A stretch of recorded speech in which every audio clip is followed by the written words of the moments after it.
তাই সে ভাবির বোনের এমন কথা শুনে রেগে গিয়ে বলতে থাকে, এই যে মিস শাকচুন্নি, আপনার কি আমাকে দেখে ড্রাইভার বলে মনে হয় নাকি? যারা গাড়ি চালায় তাদেরকে তো ড্রাইভারই বলা হয়। তাছাড়া আপনি আপনার শরীরের কোথাও লিখে রাখেননি আপনি ড্রাইভার নন। ওদের কথা শুনে তার ভাবি খুব ভালো করেই বুঝতে পারছিল দুইজনের মধ্যে কিছুক্ষণের মধ্যেই হয়তো বিশাল একটা তুমুল ঝগড়া লেগে যেতে পারে। তাই তার ভাবি বলে, এই, কি করছো কি তোমরা? প্লিজ একটু থামবে? তোমরা তোমাদের মুখটা বন্ধ করো। আমি দুজনের সমস্যার সমাধান করছি। ভাবি, তুমি আমাকে থামতে বলছো অথচ নিজের বোনকে কিছুই বলছো না। সে আমাকে দেখে কোন অ্যাঙ্গেলে ড্রাইভার মনে করছে? তুমি ভাবতে পেরেছো তোমার বোন আমাকে কতটা অপমান করেছে? হ্যাঁ নীলা, নীল একদমই ঠিক কথা বলেছে। তাকে দেখে তোর কোন অ্যাঙ্গেলে ড্রাইভার মনে হয়? তখন নীলা বলতে থাকে, আপু, এই ছেলেটা তোকে ভাবি বলছে কেন? তো ভাবিকে চাচি বললে আপনার সুবিধা হয় নাকি? আরে বাবা, আমি সেই কথা কখন বললাম? দুজনের মধ্যে এইসব কিছু নিয়ে তুমুল কথা কাটাকাটি হচ্ছিল। তখনই পাশ থেকে নীলের ভাবি বলে, আরে ভাই, তোরা দুজনেই একটু দয়া করে একটু থাম, আমাকে কিছু বলতে দে। আচ্ছা আপু, তুমি আমাকে বলো, আমি কি জানতাম যে এটা তোমার দেবর? তখন নীলের ভাবি বলতে থাকে, নীলা ঠিকই কথা বলেছে।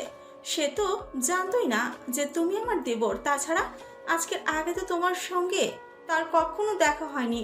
তাহলে সে জানবে কি করে, সেটা তুমিই বলো। তাই বলে তোমার বোন আমাকে ড্রাইভার বলবে, তুমি এটাই বোঝাতে চাইছো তো? তখন নীলের ভাবি নীলকে বলতে থাকে, এখানে ড্রাইভার বলার তো কোনো কিছুই নেই। তার বোন নীলকে আজকেই প্রথমবার দেখেছি, তাই হয়তো এরকম কথা বলতে পেরেছে। আর যদি সে আজকের আগে কখনো নীলকে দেখে থাকতো তাহলে হয়তো এমন কথা বলতে পারতো না। তাই নীলকে তার ভাবি শান্ত করানোর জন্য বলে, ভাই, তুমি বিষয়টা বোঝার চেষ্টা করো। এখানে দোষ তোমাদের কারোরই না। ভাবি প্লিজ, তুমি আমাকে বোঝাতে এসো না। আমি তোমার নিজের বোনকে বোঝাও, কারণ ড্রেসআপ বা কাছ থেকে তার পেশা নির্ধারণ করা সঠিক নয়। যখন বিষয়টাকে সামাল দেওয়ার জন্য নীলের ভাবি তার বোনকে বলতে থাকে, হ্যাঁ নীলা, তোকেও কিন্তু আমি শেষবারের মতো বলছি, কারো বিষয়ে কোনো কিছু না জেনে মন্তব্য করবি না। দেখ, তোর একটা সামান্য কথার জন্য আমার দেবর কিভাবে চলে গেল। অতঃপর নীলার সঙ্গে আর কথা বলে নীল তার ভাবির কাছ থেকে বিদায় নিয়ে চলে যেতে চাইছিল। এমন সময় পিছন থেকে নীলা বলে, যাই হোক বিআই মশাই, দোষটা আপনার থাকলেও সরি আমি বলছি, কিন্তু এইভাবে বাড়ির সামনে থেকে চলে যাবেন না প্লিজ। নীলার কাছ থেকে এমন কথা শুনে নীল আরো বেশি রেগে যায়। তাই সে বলতে থাকে, এই যে ম্যাডাম, আপনি সরেন তো আমার সামনে থেকে। আমি আপনার সঙ্গে কোনো কথাই বলতে চাইছি না। তখন পাশ থেকে তার ভাবি বলে, আমিও তোমাকে এই কথাটাই বলতে চেয়েছিলাম। বাড়ির সামনে থেকে চলে যাওয়া ঠিক নয়। এটা কোনো ব্যবহারের মধ্যে পড়ে না। তাই বলছিলাম কি প্লিজ একবার একটু ভেতরে আসো, এক কাপ চা অন্তত খেয়ে যাও। নীল তো এমনিতেই অল্পতে রেগে যাওয়া মানুষ, তার উপর আবার তার ভাবির বোন তার সঙ্গে এরকম আচরণ করেছে। সে তো এখন আর কোনোভাবেই তাদের বাড়ির ভেতরে যাবে না। তাই সে তার ভাবিকে বলে সেখান থেকে চলেই যাচ্ছিল। এমন সময় পিছন থেকে নীলা এসে তার হাত ধরে বলতে থাকে, প্লিজ বিআই মশাই, আমার ভুল হয়ে গেছে, কিন্তু আপনি এভাবে চলে যাবেন না। এই কথাটা শুনলে আমার অসুস্থ বাবা অনেক কষ্ট পাবে। আপনার বাবাকে আপনারা কষ্ট দিবেন নাকি অন্য কিছু দিবেন আপনাদের ব্যক্তিগত ব্যাপার। কারণ আপনার বাবা তো আর জানে না যে এখানে আমি এসেছিলাম। কথাটা বলেই নীল একদম বাইক স্টার্ট করে ফেলেছিল। দুজনে অনেক রিকোয়েস্ট করে তাকে কোন রকমে বাড়ির ভেতরে নিয়ে আসলো। বাড়ির ভেতরে এসে নীলা রান্না করে চলে যায়। অতঃপর সেই নীলের জন্য ঠান্ডা বেলের শরবত আর কিছু স্ন্যাক্স নিয়ে আসে। চা খাওয়ার কথা বলে নিয়ে আসার পর এইসব কিছু আনাতে নীল রেগে গিয়ে বলতে থাকে, এই যে মিস, কি সমস্যা আপনার? আপনি তো বলেছিলেন আমাকে চা খাওয়াবেন, কিন্তু আপনি এসব কিছু আনলেন কেন? আমি এসব কিছু পছন্দ করি না। আপনার যদি আমাকে চা খাওয়ানোর ইচ্ছে থাকে তাহলে খেতে পারি, নয়তো আমি যাচ্ছি। আরে বিআই মশাই, আপনি এত রেগে যাচ্ছেন কেন? এত রেগে যাওয়ার কি আছে? আপনি এগুলো খান, শরীরটা ঠান্ডা করুন, তারপর আমি চা বানিয়ে নিয়ে আসি। এদিকে নীলের ভাবি তার বাবার রুমে চলে গেছিল। তাই নীল ভাবিকে ডাকতে শুরু করে, ভাবি, ও ভাবি, কোথায় তুমি? একবার এদিকে এসো। কি ব্যাপার নীল, কি হয়েছে? তুমি আমায় ডাকছো কেন? তোমরা সবাই কি আমার সঙ্গে মশকরা করতে শুরু করে দিয়েছো নাকি? আমি তো সেটাই বুঝতে পারছি না। নাস্তার টেবিলের দিকে তাকাতে তার ভাবি বিষয়টা বুঝতে পেরে নীলাকে বলে, কি ব্যাপার নীলা? তোকে তো বলেছিলাম নীলের জন্য শুধু চা বানিয়ে আনতে, তুই এসব কিছু কেন আনলি? তখন নীলা বলতে থাকে, আসলে মানুষের ভালো করতে নেই। আমি কই তোমার দেবরের জন্য ঠান্ডা শরবত স্ন্যাক্স নিয়ে আসলাম, কই তোমরা আমার একটু প্রশংসা করবে, সেটা না করে তোমরা উল্টো আমাকে বকাঝকা করছো। তো আপনার কি মনে হচ্ছে আপনাকে খুলে নিয়ে নাচা উচিত? সেটা করলে মন্দ হয় না। তাছাড়া বিআই, আপনি হয়তো আমাকে একটু মোটু ভাবছেন তাই না, কিন্তু বিআই মশাই আমার ওজন একদমই কম। আপনি চাইলে আমাকে কোলে নিয়ে নাচতে পারেন। এই কথাটা শোনার পরে নীলের মেজাজ একদমই খারাপ হয়ে যায়। তাই সে রাগী কণ্ঠে তার ভাবিকে বলে, ভাবি, আমি তোমার বোনের চেহারা দেখে বুঝতে পারছিলাম আজ তো একটা ফাজিলের হাড্ডি। সেজন্যই আমি তোমাদের বাড়ির ভিতরে আসতে চাইছিলাম না, কিন্তু তুমি আমাকে জোর করে এসব কিছুর জন্য নিয়ে আসলে। তখন নীলের ভাবি বুঝতে পারে নীল একটু বেশি রেগে যাচ্ছে। এখন যেভাবেই হোক তাকে সামলাতে হবে। তাই সে তার বোনকে বলে, নীলা প্লিজ, তুই এবার এখান থেকে যা, আমি দেখছি কি হয় এখানে। আরে বাবা, আমি তোর দেবরের খাবারে নজর দিব না, সেই সব বিষয় নিয়ে চিন্তা করিস না। এদিকে নীল রাগে শুধু বেলুনের মতো ফুলছে। এখন তো সে একদম উঠে দাঁড়িয়ে তার ভাবিকে বলতে লাগে, ভাবি, আমি যাচ্ছি। আর একটা কথা তোমাকে বলার ছিল, তুমি কিন্তু বাড়িতে ফেরার সময় কোনোভাবেই আমাকে এখানে আসতে বলবে না। ভাইয়াকে আসতে বলো, নয়তো তুমি একাই চলে যেও। আরে বিআই মশাই, আপনি আমাকে তো একবারও আপনাদের বাড়িতে যেতে বললেন না। এমন সুন্দরী বেআইন থাকলে মানুষ কত রোমান্টিক হয়ে কথা বলে, আর আপনি তো একদম আনরোমান্টিকের বস্তা। এই যে ঠিক করে কথা বলুন। আর একটা কথা, আপনার মতো ফাজিল মার্কা মেয়ের সঙ্গে কথা বলার কোনো ইচ্ছে আমার নেই। তাই আমি আশা করব নেক্সট টাইম আপনি আমার সঙ্গে কথা বলতে আসবেন না। আমার 10টা না 5টা না একটা মাত্র রঙ্গিলা বেআই, আর তার সঙ্গে আমি কথা বলবো না, এটা হয় নাকি? তখন নীল প্রচন্ড ক্ষেপে গিয়ে সেখান থেকে এক ফোঁটা জল স্পর্শ না করে বের হয়ে সোজা বাড়িতে চলে আসে। আর বাড়িতে এসেই তার মাকে রাগ দেখাতে শুরু করে। মা, এই মা, কোথায় তুমি? কি ব্যাপার, কি হয়েছে? এভাবে চিৎকার চেঁচামেচি করছিস কেন? আমার মনে রং লেগেছে, তাই এইভাবে চেঁচামেচি করছি। কেন, কোনো সমস্যা হয়েছে নাকি? তখন নীল ওই বাড়িতে ঘটে যাওয়ার সমস্ত ঘটনা তার মায়ের সঙ্গে বলে। আর বলে তাকে যেন আর কোনোদিন কোনোভাবেই ওই বাড়িতে যাওয়ার জন্য না বলা হয়। এই কথা শুনে তার মা তাকে বলে, দেখ বাবা, এভাবে বলতে হয় না। মেয়েটা হয়তো একটু ফাজিল, কিন্তু খুব ভালো মনের মানুষ। সে তোকে প্রথমবার দেখেছে, তাই হয়তো এরকম করেছে। মা, তোমাকে আমি আগেই বলে দিয়েছি তুমি এই বিষয়ে আমাকে কোনো রকম কোনো রিকোয়েস্ট করবে না। আমি তোমার সেই রিকোয়েস্ট রাখতে পারবো না। কথাটা বলেই নীল তার মাকে কথা বলার কোনো সুযোগ না দিয়ে সেখান থেকে চলে আসে। নিজের রুমে এসে দরজা বন্ধ করে ঘুমিয়ে পড়ে। এদিকে দেখতে দেখতে দিনটা কেটে গেল। সন্ধ্যাবেলা যখন সে তার বন্ধুদের সঙ্গে চায়ের দোকানে বসে আড্ডা দিচ্ছে, এমন সময় হঠাৎ তার মোবাইলে একটা আননোন নাম্বার থেকে ফোন আসে। নীল সচরাচর অপরিচিত ফোন রিসিভ করে না, কিন্তু ফোনটা বেজেই চলেছিল, তাই সে ফোনটা রিসিভ করে। আসসালামু আলাইকুম, কে বলছেন? ওয়ালাইকুম আসসালাম নীল, আমি তোমার ভাবি বলছি। ও, এটা কার নাম্বার? আর তোমার ফোন কোথায়? তুমি তো তোমার ফোন থেকে ফোন করতে পারতে। আসলে আমার ফোনে ব্যালেন্স শেষ হয়ে গিয়েছিল, আর গতকাল তোমার ভাইয়াকে রিচার্জ করে দেওয়ার কথা বলতে মনে ছিল না। আচ্ছা ঠিক আছে, এখন এটা তো বলো, কেন ফোন করেছো? কোনো সমস্যা হয়েছে নাকি? হ্যাঁ ভাই, তুমি দয়া করে একটু আমাদের বাসায় আসো। আমার বাবার অবস্থা খুবই খারাপ, হসপিটালে নিতে হবে, কিন্তু আমরা দুবোন কোনোভাবে কিচ্ছু করে উঠতে পারছি না। তখন নীল বলে সে অ্যাম্বুলেন্সকে ফোন দিয়ে বলে দেবে, কিন্তু সে কোনোভাবেই তাদের বাড়িতে যাবে না, কারণ নীলার ব্যবহার একদমই ভালো নয়। তখন তার ভাবি তাকে অনেক রিকোয়েস্ট করে বলতে থাকে, প্লিজ ভাই, তুমি এভাবে বলো না, দেখো আমার বাবা খুবই অসুস্থ, এই মুহূর্তে এসব কথা বলার সময় নয়। অতঃপর তার ভাবি তাকে অনেক রিকোয়েস্ট করে বলে সে সেখানে যেতে রাজি হয় এবং তার ভাবির বাবাকে নিয়ে হসপিটালে যায়। হসপিটালে ভর্তি হওয়ার পরেই শুরু হয় দৌড়াদৌড়ি, এইখান থেকে ওখানে, ওখান থেকে সেখানে। এভাবে পরীক্ষা নিরীক্ষা এবং ডাক্তার দেখানো শেষ হলে নীল তার ভাবিকে বলে, ভাবি, এখন তো সব কাজ শেষ, তাহলে আমি এখন আসছি। আচ্ছা ঠিক আছে, এসো, কিন্তু আর একটা কথা বলার ছিল। দেখো ভাই, এখানে তো আমি একাই থাকতে পারবো, আর বাড়িটা একদম ফাঁকা। তুমি প্লিজ একটু নীলাকে বাড়িতে নামিয়ে দিয়ে এসো। ভাবি তুমি আর যাই কিছু বলো না কেন, এমন কথা বলো না, কারণ তুমি খুব ভালো করে জানো তোমার বোনের সম্পর্কে। শুধুমাত্র সেই কারণেই আমি তোমার বোনকে বাড়িতে পৌঁছে দেওয়ার দায়িত্ব নিতে পারবো না। প্লিজ এভাবে বলো না। দেখো, তুমি তো জানোই আমাদের অবস্থাটা কি এখন।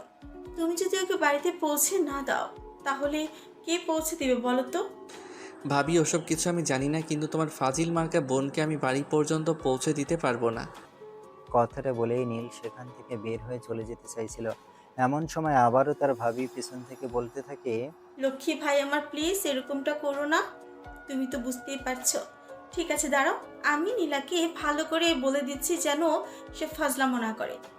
হ্যাঁ, তুমি তোমার বোনকে ভালো করে বুঝিয়ে বলো, সে যেন আমার সঙ্গে এসব ফাইজলামো মার্কা কথাবার্তা না বলে।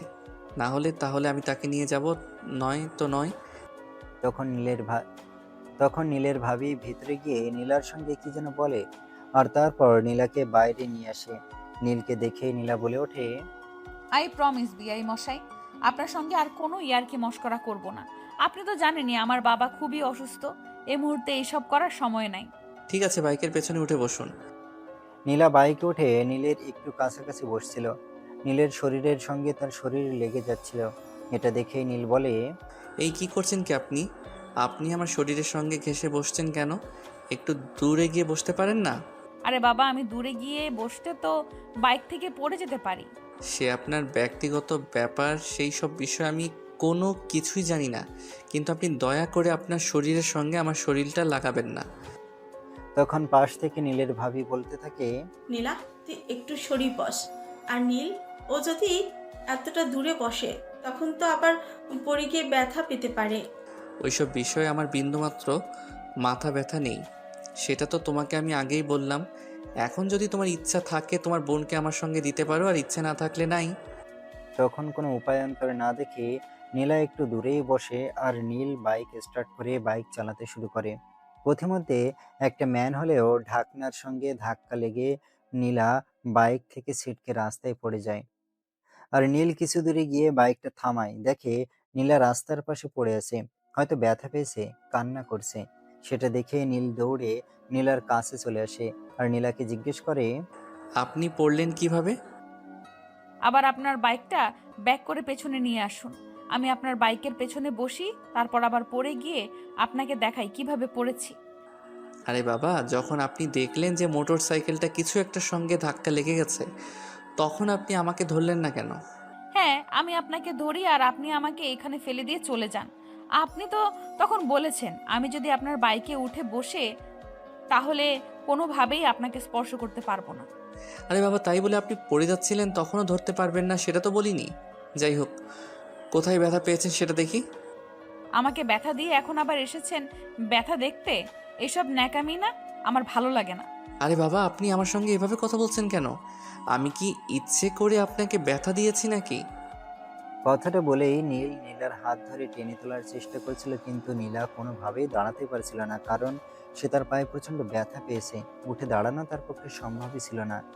নীল তাকে পাজা কোলে তুলে নিয়ে বাইকের পিছনের সিটে বসিয়ে দেয়। আর নীলা তখন অপলক দৃষ্টিতে নীলের দিকে তাকিয়েছিল। সেটা দেখে নীল বলে, কি ব্যাপার, আপনি এভাবে হাবলার মতো আমার দিকে তাকিয়ে আছেন কেন?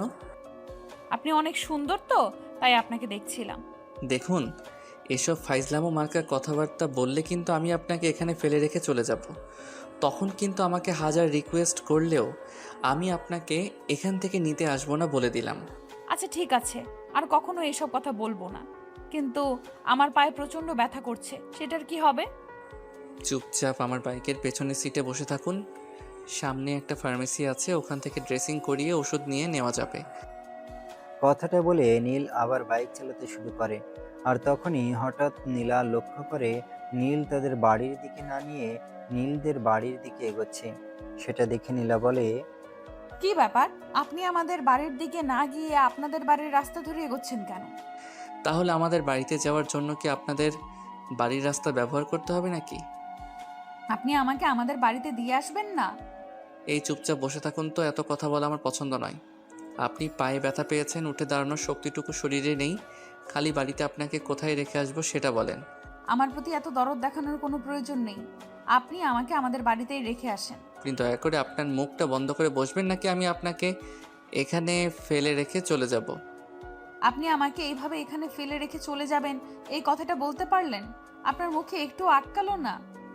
এখন যদি আপনি আপনার মুখটা বন্ধ না করেন তাহলে কিন্তু আমি সত্যি আপনাকে এখানে ফেলে রেখে চলে যেতে বাধ্য হব।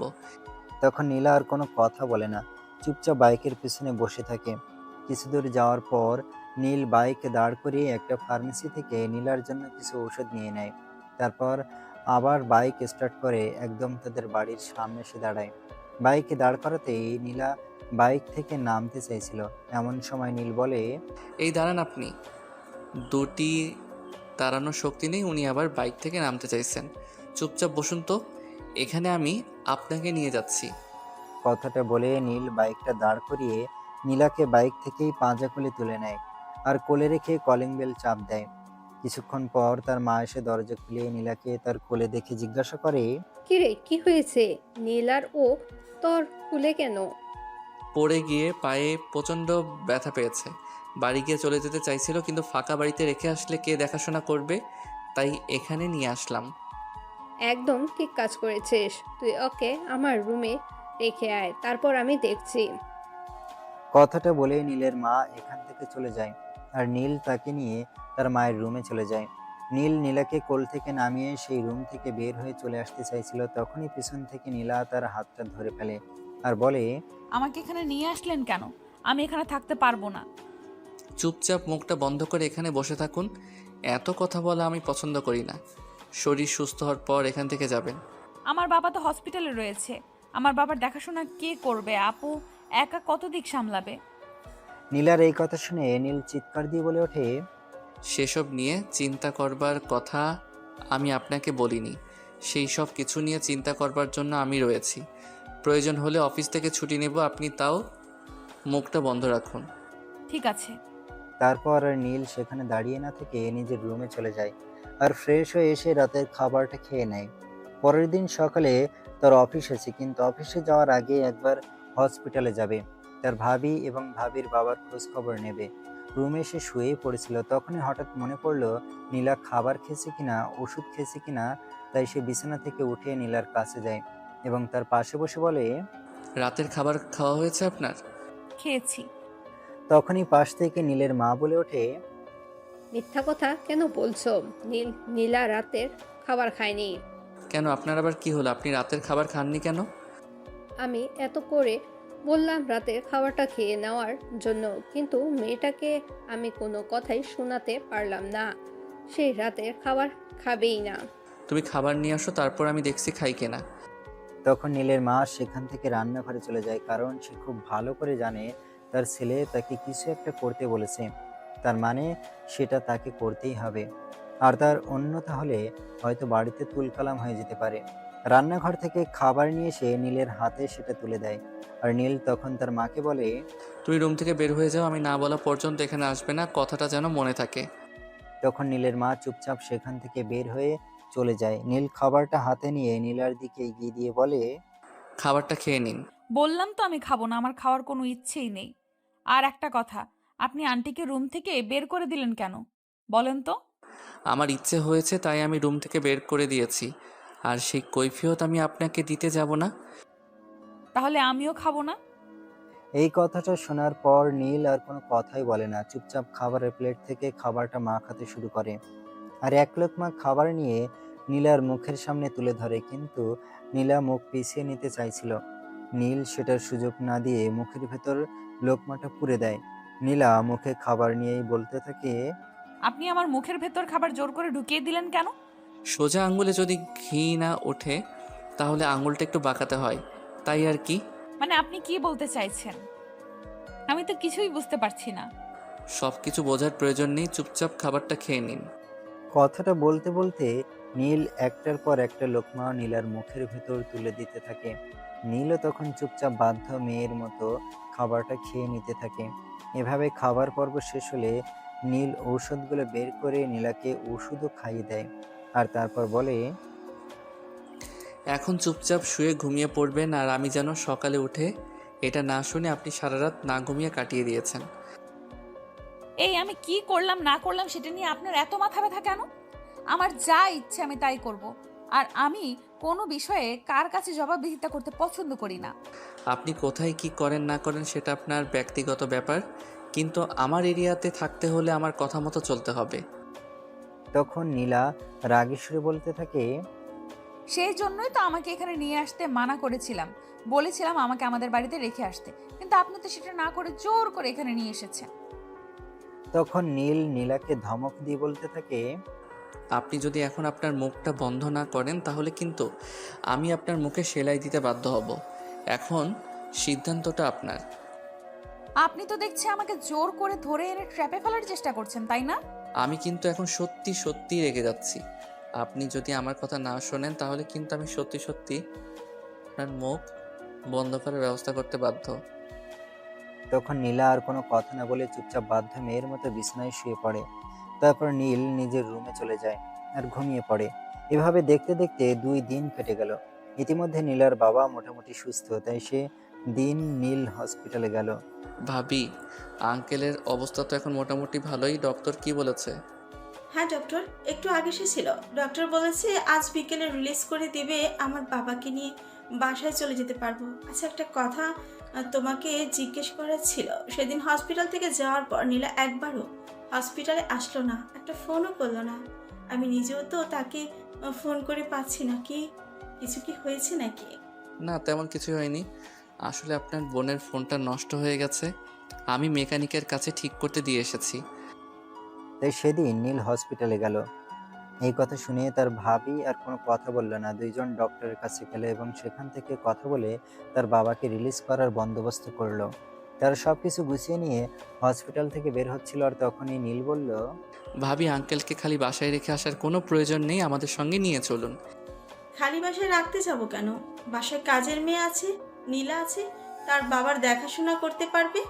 তাছাড়া মেয়ের শ্বশুরবাড়িতে যাওয়াটা আমার বাবা অ্যালাউ করবে না। কি করবে আর কি করবে না সেটা আমি দেখে নেব, সেটা নিয়ে আপনাকে কোনো চিন্তা করতে হবে না। আপনাকে আমি শুধু যেটা করতে বলেছি সেটাই করেন। তখন নীলার বাবার সঙ্গে কথা বলে এবং সবকিছু বুঝিয়ে বলে। আর সব কথা শুনে নীলার বাবাও রাজি হয়ে যায় মেয়ের শ্বশুর বাড়িতেই কিছুদিন থাকবার জন্য। আর তারপর নীল তার ভাবি এবং তার ভাবির বাবাকে নিয়ে তাদের বাড়িতে চলে আসে। বাড়িতে এসে নীল দেখতে পায় নীলার ড্রয়িং রুমে বসে টিভি দেখছে। এটা দেখেই চিৎকার করে নীল বলে ওঠে, আমি বাড়ি থেকে বের হওয়ার সময় আপনাকে কতবার বলে গিয়েছি রুম থেকে বের না হতে। আপনার যদি টিভি দেখবার এতই শখ থাকে তাহলে আপনি আমাকে বলতেন, আমি টিভিটা আপনার রুমে দিয়ে আসতাম। নীলের এমন চিৎকার চেঁচামেচি শুনে তার মা রান্নাঘর থেকে ছুটে এসে তাকে বলে, কি ব্যাপার, কি হয়েছে? তুই এভাবে চেঁচামেচি করছিস কেন? এই মেয়েটাকে তো আমি বলেছিলাম এখানে না আসতে, সে এখানে আসলো কেন? আরে বাবা, একটা মানুষ একা একা কতক্ষণ থাকতে পারে? আমি তো তাকে এখানে আসতে বলেছিলাম। আমি রান্নাঘরে কাজ করছিলাম আর তার সঙ্গে গল্প করছিলাম। আমি বা একা একা কতক্ষণ থাকতে পারি? তখন নীল কোনো উত্তর না দিয়ে চুপচাপ সেখান থেকে চলে গেল। তখনই নীলার বড় বোন তাকে জিজ্ঞাসা করতে থাকলো, কি ব্যাপার নীলা, কি হয়েছে? আর তুই এইখানে কেন? তোর তো বাড়িতে থাকার কথা ছিল। অতঃপর নীলা তার বড় বোনকে সবকিছু খুলে বলে এবং সবকিছু শুনে তার বোন বলে, কিন্তু আমি যখন নীলের কাছে এসব বিষয় জিজ্ঞেস করছিলাম তখন নীল তো আমাকে এ ব্যাপারে কোনো কিছুই বললো না, শুধু বললো তোর ফোনে সমস্যা হয়েছে। এ ব্যাপারে আমি কি বলতে পারি সেটা তুই নিজেই বল না। তোর যে দেবর, তুই তো খুব ভালো করে জানিস তার চরিত্র স্বভাব সম্পর্কে। তখন নীলার বড় বোন আর কোনো কথা না বলে সেখান থেকে চলে যায়। এদিকে নীল রুমে সে ড্রেস চেঞ্জ করে এবং নিচে যায় ডিনার করবার জন্য। তখনই তার ভাবি তাকে বলে, কি ব্যাপার? আমি তখন তোকে জিজ্ঞেস করলাম, তুমি কেন বললে না নীলা আমাদের বাড়িতে আছে? বললে তুমি আরও হাজারটা প্রশ্ন করতে, তাই বলিনি। তোমার বোনকে বলেছিলাম আমার থেকে একটু দূরে বসতে, আর তখনই একটা ম্যানহোলের সঙ্গে মোটর সাইকেলে ধাক্কা লাগে। সে আমাকে না ধরে রাস্তায় পড়ে গিয়ে পায়ে প্রচণ্ড ব্যথা পেয়েছে। তাই আমি তোমাকে কিছু না জানিয়ে এখানে নিয়ে এসেছি, কারণ তোমাকে জানালে তুমি অযথাই টেনশন করবে। তখন পাশ থেকে নীলা বলে, আপু, তোর দেবরটাকে এমন কেন বানিয়েছিস সেটা বুঝতে পারি না। মানবিকতা বলতে জিনিসটাই এর মাঝে নেই। কথাটা শুনেই নীলার বড় বোন চারিদিকে তাকিয়ে বুঝতে পারে আবহাওয়া গরম হয়ে যাচ্ছে। তাই আবহাওয়া শীতল রাখবার জন্য সে বলে, তোকে কেউ এত কিছু চিন্তা করবার কথা বলেনি। তোকে যেটা করতে বলা হয়েছে তুই সেটাই কর, অন্যদিকে মনোযোগ দেওয়া তোর কাজ নয়। তারপরেও নীলা কিছু বলতে চাইছিল, কিন্তু তার বড় বোন তাকে সেটার সুযোগ না দিয়ে বিষয়টাকে ধামাচাপা দেওয়ার চেষ্টা করে। খাওয়া দাওয়া শেষ হলে যে যার মতো নিজেদের রুমে চলে যায়। নীলা রুমে এসে শুয়ে পড়বে, তখনই নীল সেই রুমে আসে। এই যে মহারানী, আপনি ওষুধ খাননি? ওষুধগুলো খেয়ে তারপর ঘুমান। আপনি কোথা থেকে শকুনের মতো উড়ে এসে জুড়ে বসলেন বলেন তো? থাপ্পড় মেরে সব কটা দাঁত ফেলে দেবো। আমাকে শকুন বলার সাহস কে দিয়েছে? I am so sorry, please আমাকে ক্ষমা করে দিন, আমার ভুল হয়ে গেছে। আমি ওষুধগুলো খাওয়ার কথা বলছি, সরি বলতে বলিনি। আচ্ছা, আমার সঙ্গে কি একটু রোমান্টিক করে কথা বলা যায় না? সব সময় এভাবে কথা বলতে হয় নাকি? আপনি নিজেকে আমার বিয়ে করা বউ মনে করেন না কি যে আপনার সঙ্গে আমাকে রোমান্টিক করে কথা বলতে হবে? যেহেতু আপনি আমার অবিবাহিত বিয়াই, মনেই তো করতে পারি। এই কথাটা নীলা বিড়বিড় করে বললেও নীলের কান এড়াতে পারেনি। সে স্পষ্ট কথাটা শুনে ফেলে এবং ধমক দিয়ে বলে, অসভ্য একটা! আমার এইখানে কয়দিন থাকলে না চটিয়ে একদম সব ঠিক করে দেব। আচ্ছা, আমার প্রতি কি আপনার একটুও দরদ লাগে না? এত সুন্দরী একটা মেয়ে, তার সাথে আপনি সব সময় এভাবে রুক্ষ ভাষায় কথা বলেন। নিজেকে আপনি মিস ওয়ার্ল্ড বাংলাদেশ মনে করেন নাকি যে আপনার প্রতি আমার আগলা পিরিত দেখাতে হবে? কথাটা শুনে নীলা কথাটা শুনে নীলা একটু মনে মনে কষ্ট পায়, কারণ সে এইটুকু বড় হয়েছে, কখনো তার সঙ্গে কেউ এভাবে আচরণ করেনি। আর নীল তার বিয়ে, যেখানে তাদের একটা রসের সম্পর্ক তৈরি হওয়ার কথা, সেখানে এরকম রুক্ষ ব্যবহার সে মেনে নিতে পারছে না। তাই নীলা নীলকে বলে, ও তাই নাকি? আচ্ছা ঠিক আছে, তাহলে দেখছি বিষয়টা। কথাটা বলেন নীল ওষুধগুলো তার হাতে নেয় এবং নীলার মুখ চেপে ধরে। ওষুধগুলো তার মুখে ঢুকিয়ে দেওয়ার চেষ্টা করতে নীলা তার হাতে খট করে একটা কামড় বসিয়ে দেয়। নীলা অনেক জোরেই কামড় দিয়েছিল, তাই নীলের হাতে অনেকে ব্যথা পায়। আর সেই কামড়ের জায়গায় দাঁত ফুটে একদম রক্ত বেরোতে শুরু করে। আর সেজন্যই নীল অনেক জোরে একটা চিৎকার করে। ও মাগো, এটা আপনি কি করলেন? আপনি মানুষ নাকি রাক্ষস আমি তো সেটাই বুঝতে পারছি না। কেউ কাউকে এভাবে কামড় দিতে পারে? কথাটা শুনে নীল প্রচন্ড পরিমাণ ক্ষেপে যায়, আর তখনই নীলাকে বলতে থাকে, আপনি এক্ষুনি আমার বাসা থেকে বের হন। আমি চাই না আপনি এক সেকেন্ড এখানে থাকেন। আপনি কি ভেবেছেন আমার যাওয়ার মতো কোনো জায়গা নেই? আপনার এখানে আমাকে পড়ে থাকতে হবে? আমিও আপনার এখানে থাকতে চাই না। জাস্ট 1 মিনিট ওয়েট করুন, আমি এক্ষুনি এখান থেকে চলে যাচ্ছি। ইতিমধ্যে তাদের দুজনের মধ্যে প্রায় চিল্লাচিল্লি শুরু হয়ে গেছে। সেটা শুনে বাড়ির সবাই সেখানে উপস্থিত। তার তখনই নীলের মা বলে, কি ব্যাপার, কি হয়েছে? এটা বাড়ি নাকি মাছের বাজার? আমি তো কিচ্ছু বুঝতে পারছি না। এখানে এত চিল্লামিল্লি কেন? মা, এই মেয়েটাকে এক্ষুনি বলো আমাদের বাড়ি থেকে বের হয়ে যেতে। আমি একে আর এক সেকেন্ড এখানে দেখতে চাই না। আমি কোনো কিছু জানি না আর জানতেও চাই না। তোর কি মাথা খারাপ হয়ে গেছে নাকি? তুই কি বলছিস তুই জানিস এত রাতে মেয়েটা কোথায় যাবে আর কিভাবে যাবে? আমি শুধু এইটুকু জানি, মেয়েটা এখানে থাকবে না। তার ভাবি এই কথাগুলো পাশে দাঁড়িয়ে শুনছিল, কিন্তু কি হয়েছে আর কি হয়নি সেই সব কিছু কোনোভাবেই বুঝতে পারছিল না। তাই সে নীলাকে জিজ্ঞাসা করে, কি ব্যাপার নীলা, কি হয়েছে? এখানেই নীল এভাবে রেগে গেছে কেন? এই সব কিছু তুমি আমাকে জিজ্ঞেস করছো কেন? তোমার আদরের দেবরকে জিজ্ঞেস করো না।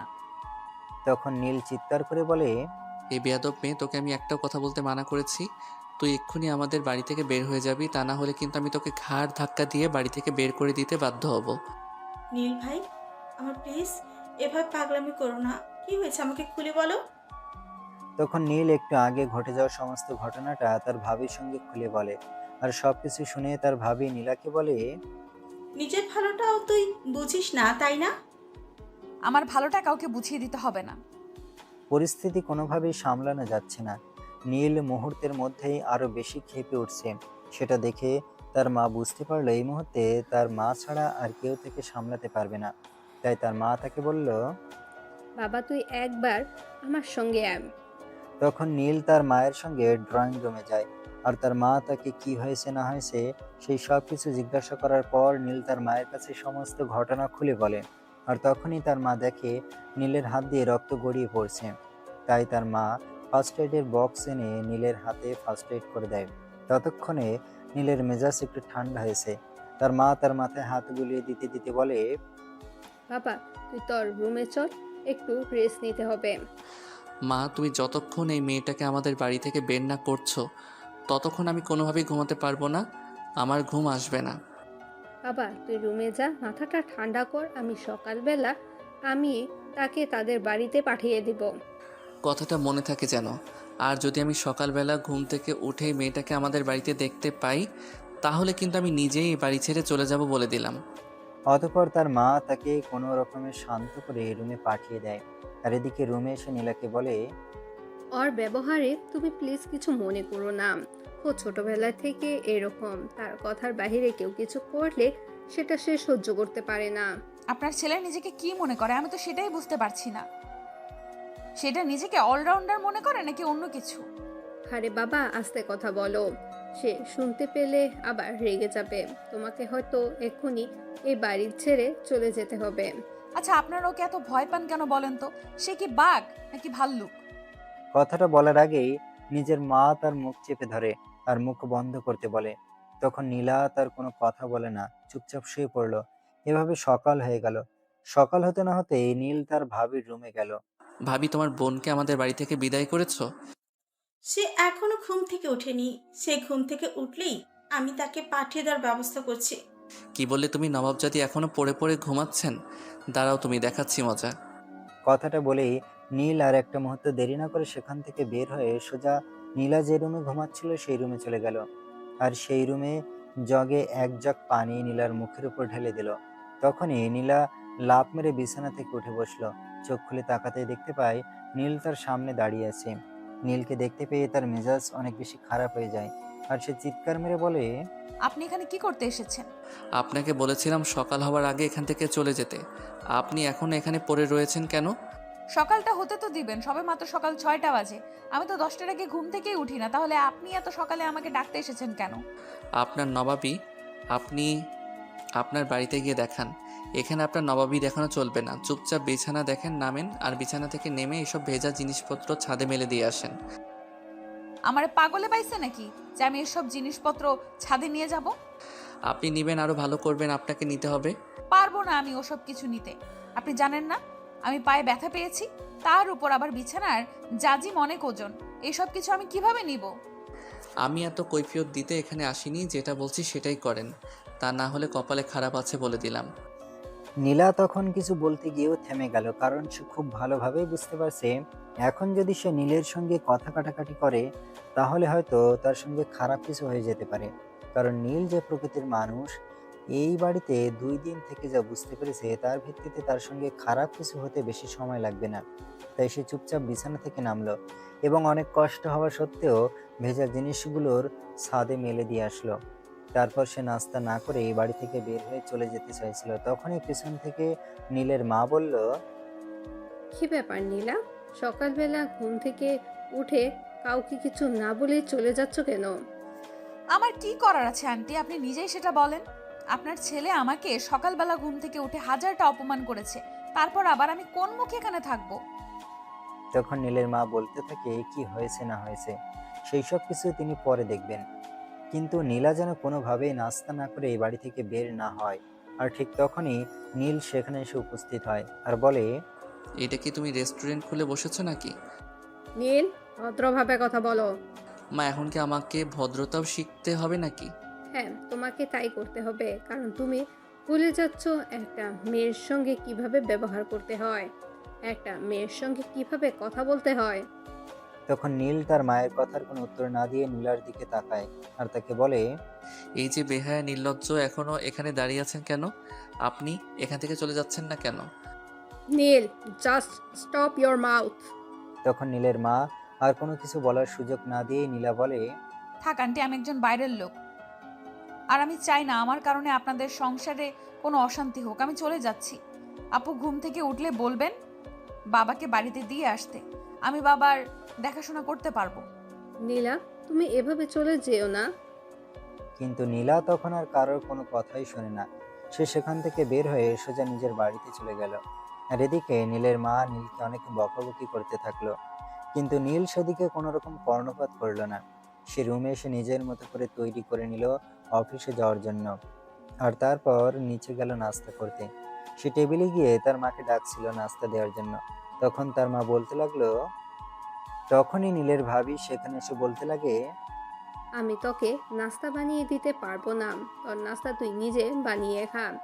তোর জন্য একটা মেয়েকে না খেয়ে চলে যেতে হলো। বাইরের একটা মেয়ের জন্য তোমার এত দরদ, তার জন্য তুমি নিজের ছেলেকে না খাইয়ে রাখবে? হ্যাঁ, দরকার পড়লে তো আমাকে তাই করতে হবে। মেয়েটা তোর কি এমন ক্ষতি করেছিল যার জন্য মেয়েটাকে এভাবে অপমান করে বাড়ি থেকে বের করে দিলি? তুমি যদি আমাকে নাস্তা না দিতে পারো তাহলে বলো, আমি নাস্তা খাবো না। নীল, তুমি মায়ের সঙ্গে এভাবে রাগারাগি করো না। আমি তোমাকে নাস্তা বানিয়ে দিচ্ছি, তুমি জাস্ট 5 মিনিট। নীল তখন আর কোনো কথা না বলে চুপচাপ নাস্তার টেবিলে বসে রইল। কিছুক্ষণ পর তার ভাবি এসে তাকে নাস্তা বানিয়ে দিল এবং সে নাস্তা খেয়ে অফিসে চলে যায়। অফিসে তার জন্য আরেকটা আপদ অপেক্ষা করে। সেটা হলো তার পার্সোনাল অ্যাসিস্ট্যান্ট সবসময় গায়ে পড়ে কথা বলতে আসে, কিন্তু কি করবে, পরের অধীনস্থ হয়ে চাকরি করে কিছু বলতেও পারে না। যাই হোক, যে অফিসে আসার পরপরই তার পার্সোনাল অ্যাসিস্ট্যান্টকে নক করে থাকে এক কাপ কফি দেওয়ার জন্য। কিছুক্ষণ পর তার পার্সোনাল অ্যাসিস্ট্যান্ট সেখানে উপস্থিত হয়ে আর শুরু হয় নাটকীয়তা। স্যার, কফিতে চিনি দেব নাকি চিনি ছাড়া খাবেন? আপনার যেভাবে ভালো লাগে সেভাবেই দেন। প্লিজ আমার সঙ্গে কোনো কথা বলবেন না, মাথাটা এমনিতেই প্রচণ্ড ধরে আছে। স্যার, আমি কি আপনার মাথাটা একটু ম্যাসাজ করে দেব? আমি আপনাকে বলেছি আমার মাথা ম্যাসেজ করে দেওয়ার কথা? না স্যার, আসলে আপনি নিজেই তো বলেন আপনার মাথাটা ব্যথা করছে, তাই বললাম আর কি। আমি যদি আপনার মাথাটা একটু ম্যাসেজ করে দিই তাহলে মাথা ব্যথা কমে যাবে। আপনি এখান থেকে বিদায় হন তো, আপনার কোনো কথা শোনার ইচ্ছে আমার নেই। স্যার, তাহলে কফিটা কি খাবেন? ইচ্ছে থাকলে আমার মাথায় ঢেলে দিতে পারেন। মাথা পুড়ে যাবে তো, কারণ এটা তো হট কফি। স্যার, আমি ফু দিয়ে ঠান্ডা করে আপনাকে কফিটা খাইয়ে দিই? কেন, আমার বুঝি হাত নেই, আমি হাত দিয়ে খেতে পারি না? আপনি যাবেন এখান থেকে? তখন অ্যাসিস্ট্যান্ট সেখান থেকে চলে যায়। আসলে এই মেয়েটা প্রতিদিনই নীলকে এভাবে জ্বালাতন করে। হয়তো মেয়েটা নীলকে মনে মনে পছন্দ করে, তাই হয়তো এভাবে নীলের সঙ্গে ক্লোজ হতে চায়, কিন্তু নীল সে ধরনের লুতুপুতু ছেলে নয়। তাই এটা নীলের কাছে কোনো পাত্তা পায় না। যাই হোক, নীল চিনি ছাড়াই কফিটা খেয়ে নেয়। তারপর সে অফিসের কাজ করতে থাকে। এভাবে দেখতে দেখতে বিকেল হয়ে গেল এবং তার অ্যাসিস্ট্যান্ট আবার তার ক্যাবিনে আসে। স্যার, আসবো? আমি তো আপনাকে ডাকিনি।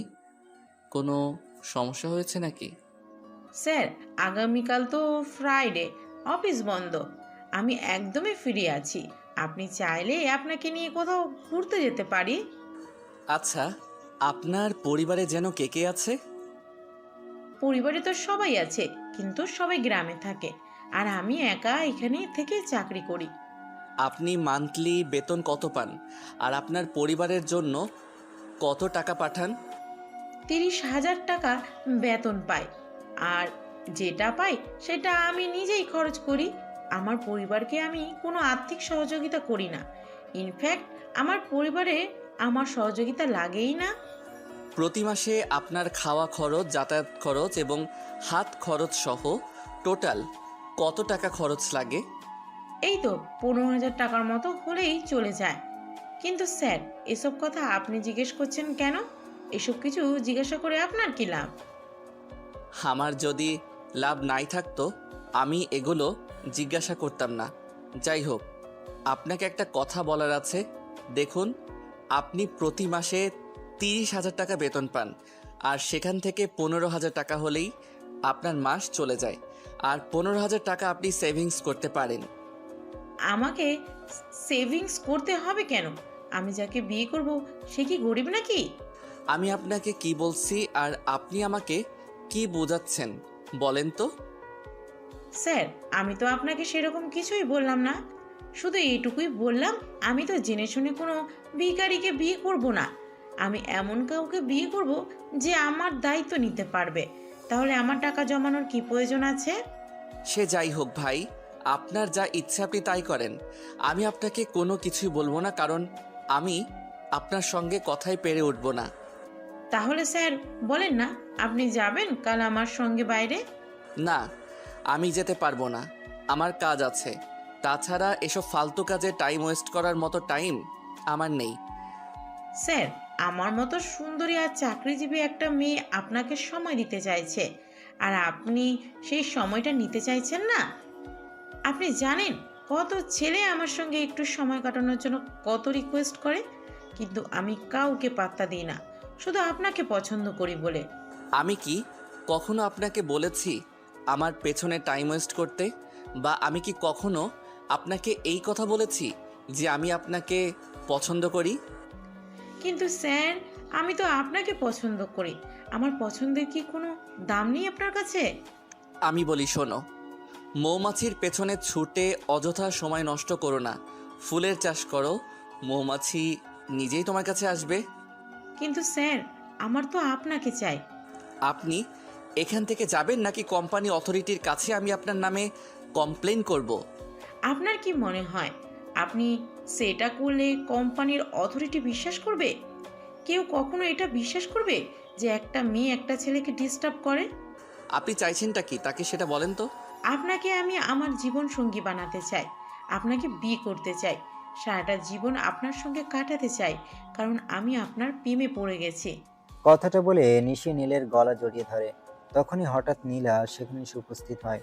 আসলে নীল যে কোম্পানিতে চাকরি করে সেই কোম্পানিতে নীলার পরিচিত একজন চাকরি করত। নীলা সেখানে তার সঙ্গে দেখা করতে এসেছিল।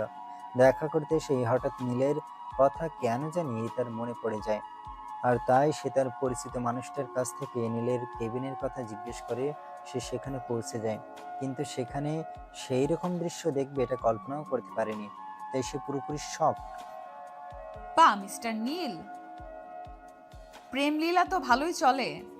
গলার আওয়াজটা শুনে নীলা অনেকটা থমকে যায় আর নিশিকে ধাক্কা দিয়ে সরিয়ে দিয়ে দেখে নীলা সেখানে দাঁড়িয়েছে। তখন নীলাকে বলে, আপনি যা দেখছেন তা ভুল দেখছেন। আপনার কি মনে হয় আমি অন্ধ, চোখে দেখতে পাই না? অফিসে কাজ করতে আছেন নাকি লুতুর পুতুর করতে আসেন? নীলা, আমি আবার আপনাকে বলছি, আপনি যা দেখেছেন এবং যা বলছেন তা সম্পূর্ণই ভুল। আমি এরকম কোনো কিছুই করিনি। আমি আমার নিজের চোখে কখনোই অবিশ্বাস করি না। আপনি বুকে হাত দিয়ে বলতে পারবেন এই মেয়েটা আপনাকে জড়িয়ে ধরেছিল না? কিন্তু আমি কি তাকে জড়িয়ে ধরেছিলাম? দেখুন, আমি সেই সব বিষয়ে মাথা ঘামাতে চাই না। আসলে এখানে একটা কাজে এসেছিলাম, তাই ভেবেছিলাম আপনার সঙ্গে একবার দেখা করে আপনাকে সরি বলে যাব, কিন্তু এখানে এরকম দৃশ্য থাকবে সেটা আমি কল্পনাও করিনি। যাই হোক, চালিয়ে যান। কথাটা বলে নীলা সেখানে আর এক মুহূর্ত দেরি না করে সেখান থেকে বের হয়ে চলে গেল। তখন নীল নিশির গালে ঠাস করে একটা থাপ্পড় মেরে বলতে লাগলো, আপনি মানুষ নাকি অন্য কিছু? স্যার, আপনি এটা কি করলেন? আপনি বাইরের একটা মেয়ের জন্য আমার গায়ে হাত তুললেন? Just shut up. মুখ সামলে কথা বলুন। নীলা বাইরের মেয়ে নয়, সে আমার ভাবির আপন বোন। আপনি জানেন আপনি আজ যেটা করেছেন সেটার জন্য আমাকে কেমন পরিস্থিতির মুখোমুখি হতে হবে? নীলা যদি এই বিষয়টা পরিবারের সবার সঙ্গে বলেন তাহলে আমার মান ইজ্জত বলতে কোনো কিছু থাকবে? সেটা করলে তো আমাদের দুজনের জন্যই আরেকটু সুবিধা হয়, কারণ আপনার পরিবার হয়তো সহজে এই বিষয়টা মেনে নিতে পারবে। I say get out, just get out. আমি আপনার চেহারাটা দর্শন করতে চাইছি না। তখন নিশি আর কোনো কথা বলল না, চুপচাপ গালে হাত রেখে সেখান থেকে বের হয়ে চলে গেল। আর নীল মাথায় হাত দিয়ে ভাবতে লাগলো কি থেকে কি হয়ে গেল।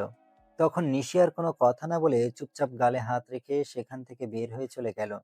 আর নীল মাথায় হাত রেখে ভাবতে লাগলো কি দেখে কি হয়ে গেল। এমনিতেই নীলা তার উপর ক্ষেপে আছে, এখন আবার সে যদি এসব বিষয় বাসায় গিয়ে প্রকাশ করে তাহলে তো মান ইজ্জত বলতে আর কোনো কিছুই থাকবে না। তাই নীল সঙ্গে সঙ্গে তার ভাবিকে ফোন দেয়। ভাবি, একটা কাজ করো তো, তুমি তোমার ছোট বোনের নাম্বারটা এক্ষুনি আমাকে হোয়াটসঅ্যাপ করো তো, আমার ইমার্জেন্সি দরকার আছে। ঠিক আছে, সেটা নয় বুঝলাম, কিন্তু তুমি তো আজকে সকালেই তাকে ঝগড়া করে আমাদের বাড়িতে থেকে বের করে দিলে, এখন আবার কি দরকার? ভাবি প্লিজ, তুমি এত প্রশ্ন করো না। আমি তোমাকে যেটা করতে বলছি তুমি সেটাই করো। তুমি এক্ষুনি তোমার বোনের নাম্বারটা আমাকে হোয়াটসঅ্যাপ করো। তখন নীলের ভাবি আচ্ছা ঠিক আছে কথাটা বলে ফোনটা কেটে দেয়। আর কিছুক্ষণের মধ্যে নীলার ফোন নাম্বার নীলের হোয়াটসঅ্যাপে পাঠিয়ে দেয়। নীল ফোন নাম্বারটা পেয়ে সঙ্গে সঙ্গে সেই নাম্বারে ফোন করে, কিন্তু অপরিচিত নাম্বার থেকে ফোন এসেছে এটা ভেবে নীলা ফোনটা তুলল না। সে তার মতো করে ফোনটা সাইলেন্ট করে রেখে দিল, কিন্তু আধা ঘন্টা পর সেই ফোনটা হাতে নিয়ে দেখে অনেকগুলো মিসড কল। তাই সে কল ব্যাক করে। হ্যালো, আসসালামু আলাইকুম, কে বলছেন? ওয়ালাইকুম আসসালাম, আমি নীল বলছি। আপনি প্লিজ ফোনটা কাটবেন না, আমি আপনার সঙ্গে একটু কথা বলতে চাই। আপনি আমার নাম্বার কোথায় পেলেন? আমি যতদূর জানি আমার নাম্বার তো আপনার জানবার কথা নয়। আমি সব কিছু আপনাকে পরে বলছি, আপনি বলুন আপনি কোথায় আছেন। আমি কোথায় আছি না আছি সে সব কিছু জেনে আপনার বিশেষ কোনো লাভ নেই বলে আমি মনে করি। কিন্তু আমার আপনাকে দরকার, প্লিজ। আমি আপনাকে রিকোয়েস্ট করে বলছি, আপনি কোথায় আছেন সেটা প্লিজ আমাকে বলুন।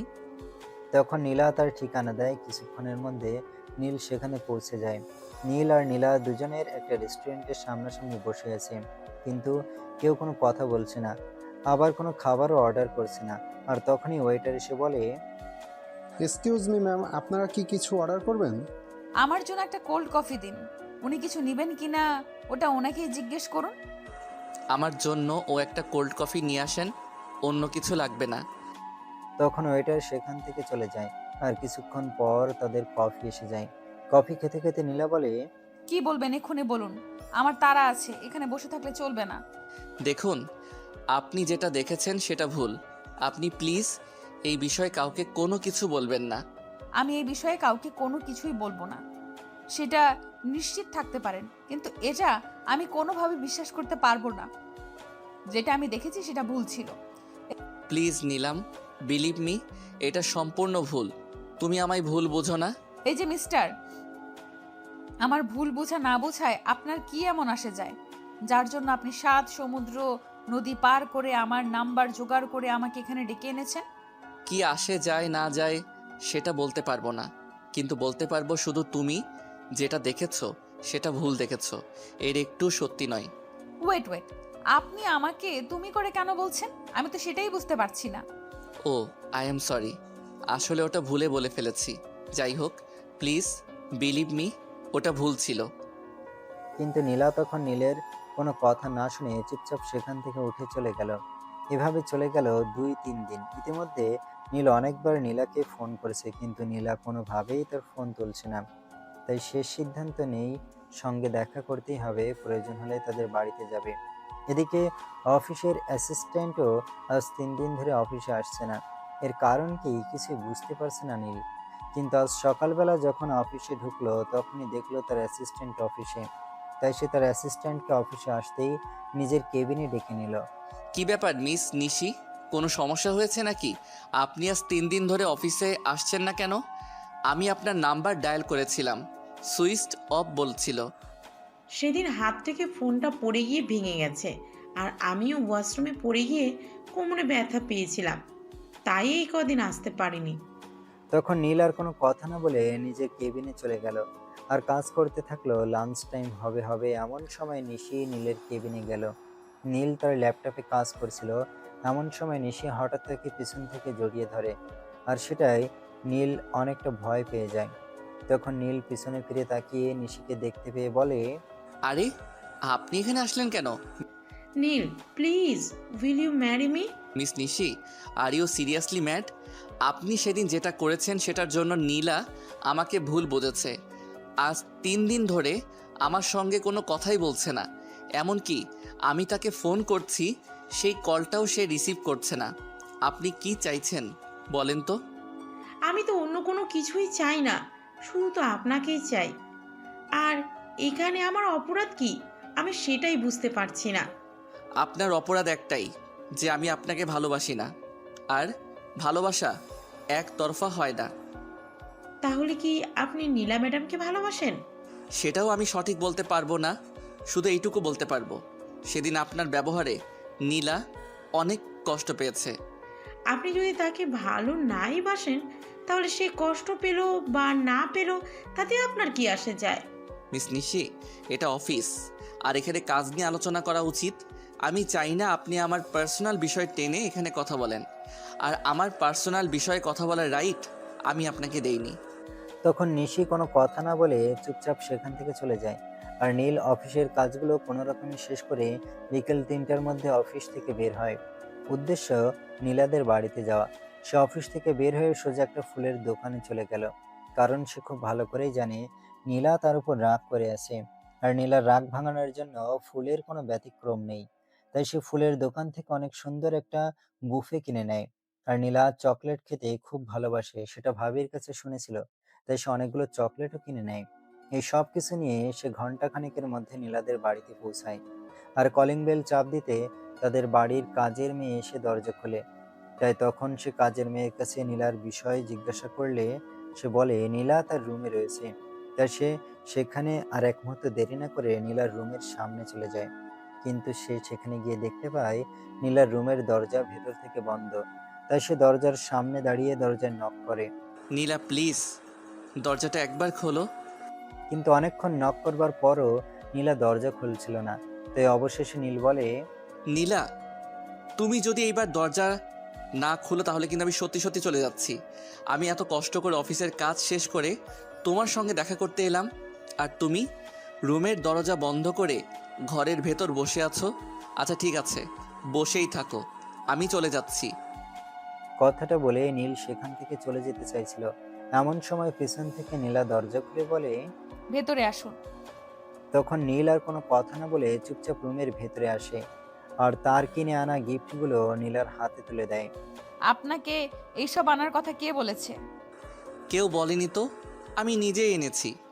কারণ আমাকে ভালো করে জানি তুমি এই জিনিসগুলো খুব পছন্দ করো, তাই আনলাম। আমি তো আপনাকে একবারই বলেছি আপনি আমাকে তুমি করে বলবেন না। তারপরও আপনি কেন আমাকে তুমি করে বলার সাহস দেখাচ্ছেন? আমার কেন জানি না আপনি আপনি শব্দটা মুখে আসছে না। আমি তোমাকে আপনি আপনি করে বলতে পারছি না। আচ্ছা ঠিক আছে, এখন বলুন আপনি এখানে কেন এসেছেন? তোমার সঙ্গে দেখা করতে এসেছি। আচ্ছা যাই হোক, যদি কিছু মনে না করো আমাকে একটা কফি খাওয়াতে পারবে? তখন নীলা হ্যাঁ বা না কোনো উত্তর না দিয়ে রুম থেকে বের হয়ে নিচে চলে যায় এবং নীলের জন্য এক কাপ কফি বানিয়ে নিয়ে আসে। কফিটা নীলের হাতে তুলে দিতে নীল বলে, কি ব্যাপার নীলা, তোমাকে আমার জন্য আনতে বললাম, সেই জন্য তুমি একটা কফি বানিয়ে আনলে। আমি এটা একা একা খাবো নাকি? আমার এখন কফি খাওয়ার মুড নেই, তাই আমি আপনার জন্য বানিয়ে নিয়েছি। তখন আর কোনো কথা না বলে নীল কফির মগটা হাতে নেয় এবং কফিতে চুমুক দিতে থাকে। কিছুটা খাওয়ার পর সে নীলার দিকে তাকিয়ে বলে, এক চমক নাও, আমার একা খেতে ভালো লাগছে না। একা একা যদি খেতে না পারেন তাহলে আপনার অফিসের ওই রঙ্গিলা অ্যাসিস্ট্যান্টকে ডেকে নেন। সময় দিতেই চায়, সে তো আপনাকে সময় দিতেই চায়, আর তফুরন্ত সময় তাকে ডেকে নেন। প্লিজ নীলা, এখানে তুমি আর আমি ছাড়া অন্য কেউ নেই, তাই আমি চাই না অন্য কাউকে এখানে টেনে আনো। তখন নীলা আর কোনো কথা না বলে চুপচাপ বসে থাকে।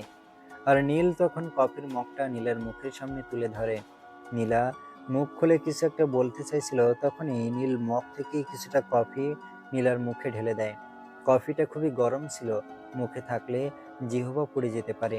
তাই নীলা কিছু না বলে কফিটা গিলে আর তারপর বলে, এটা কি করলেন আপনি?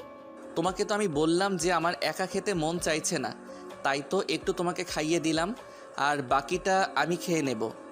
কথাটা বলে আর কোনো উত্তরের অপেক্ষা না করে নীল কফিটা শেষ করে নেয়। তারপর নীলাকে বলে, নীলা বেরোবে একটু আমার সাথে? না, আমার বাইরে যেতে ভালো লাগে না।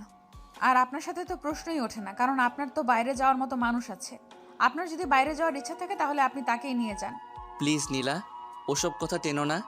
আমি ওইসব কথার মধ্যে যেতে চাইছি না। আমি তোমাকে যেটা বলতে চাই যে তুমি সেটা বোঝার চেষ্টা করো। কিন্তু নীলা সেই সব কথা শুনতে রাজি না। নীল এখন যতক্ষণ নীলার সামনে থাকবে নীলার রাগ যেন বেড়েই চলেছে। তাই নীলা নীলকে বলে, আপনার যদি কথা বলা শেষ হয়ে থাকে তাহলে আপনি এখন আসতে পারেন। আমি আর আপনার সঙ্গে কোনো কথা বলতে ইচ্ছুক নই। নীলা প্লিজ, এভাবে বলতে হয় না। তুমি একটু ভালো করে কথা বলো আমার সাথে। আমি আপনার গার্লফ্রেন্ড নাকি নাকি বিয়ে করা বউ যে আমি আপনার সঙ্গে রসের আলাপ করব? রসের আলাপ করার জন্য তো আপনার অফিসের অ্যাসিস্ট্যান্ট হয়েছে। আপনার যদি রসের আলাপ করবার এতই প্রয়োজন পড়ে তাহলে আপনি তার কাছে যাচ্ছেন না কেন? Neela please, don't cross your limit. তুমি কিন্তু আমার ধৈর্যের বাঁধ ভেঙে দিচ্ছ বলে দিলাম। আপনার যদি সেটা মনে হয়ে থাকে তাহলে তাই, আমি আর কিছুই বলতে চাই না। Please leave me alone. আমি যাব না এখান থেকে, আর তোমাকে আমি একা থাকতে দেব না। আমি এখানেই থাকবো আর তোমার সাথেই থাকবো। দেখি তুমি কি করতে পারো।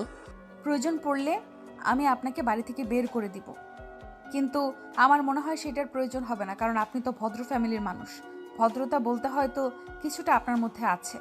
কিন্তু সেই সব কথা যেন নিজের কান পর্যন্ত পৌঁছাচ্ছিল না। সে তার মতো করে রয়েছে। ঠিক তখনই নীলাম তার হাত ধরে আর রুমের বাইরে বের করে দিতে চাইছিল, কিন্তু নীল সেটা হতে না দিয়ে নীলাকে ঘুরিয়ে দিয়ে নীলার দিকে এগোতে শুরু করে। নীলা এক পা করে পিছাতে পিছাতে বলে, কি ব্যাপার, আপনি এইভাবে আমার দিকে এগোচ্ছেন কেন? তুমি আমার কথা শুনতে চাইছো না, এখন আমি তোমাকে আমার কথা শোনাবো। কথাটা বলে নীল নীলার দিকে এগোতে থাকে আর নীলা পিছনের দিকে পেছাতে থাকে। নীল এভাবে তার দিকে এগোচ্ছে এটা দেখে নীলা অনেকটাই ভয় পেয়ে যায়, কারণ সারা বাড়িতে সে ছাড়া আর কেউ নেই, কারণ তার বাবা এখনো নীলদের বাড়িতে রয়েছে আর কাজের মেয়েটা হয়তো এতক্ষণে চলে গেছে। নীলা কাঁপা কাঁপা গলায় বলতে থাকে, আরে আপনি এইভাবে আমার দিকে এগোচ্ছেন কেন? বললাম তো, যাতে তুমি আমার কথা শুনতে বাধ্য হও সেটার ব্যবস্থা করব। ততক্ষণে নীলার পিঠ দেয়ালে ঠেকে গেছে। সে আর পিছাতে পারছে না, কোনো রকমে নীলের কাছ থেকে পালাতেও পারছে না। তাই সে নীলকে বলতে থাকে, দেখুন, একদমই ভালো হচ্ছে না, কিন্তু আপনি এখান থেকে সরুন আর আমাকে যেতে দিন। তা না হলে কিন্তু আমি চিৎকার করতে শুরু করব। সে তোমার যা ইচ্ছে তুমি তাই করতে পারো। আমি তোমাকে এই বিষয়ে কোনো বাধা দেব না, কারণ আমি খুব ভালো করে জানি সারা বাড়িতে কেউ নেই, আর তোমার চিৎকার শুনে যদি আশপাশ বাড়ির কেউ চলে আসে তাহলে মান ইজ্জত তোমার যাবে, আমার নয়। তখন নীলা মনে মনে ভেবে নিল সেটা একদম ঠিক কথাই বলছে, কারণ আশেপাশের মানুষ চলে আসলে তার মান ইজ্জত বলতে কোনো কিছুই থাকবে না, কারণ নীলকে এখানকার কেউ চেনে না। তাই সে নীলকে রিকোয়েস্ট করে বলতে থাকে, প্লিজ, আমি আপনাকে রিকোয়েস্ট করে বলছি, আপনি এখান থেকে চলে যান। নীল ততক্ষণে তার একদম কাছাকাছি চলে গেছে। নীল আর তার মাঝে 1 ইঞ্চিও ফারাক নেই, এতটাই কাছাকাছি।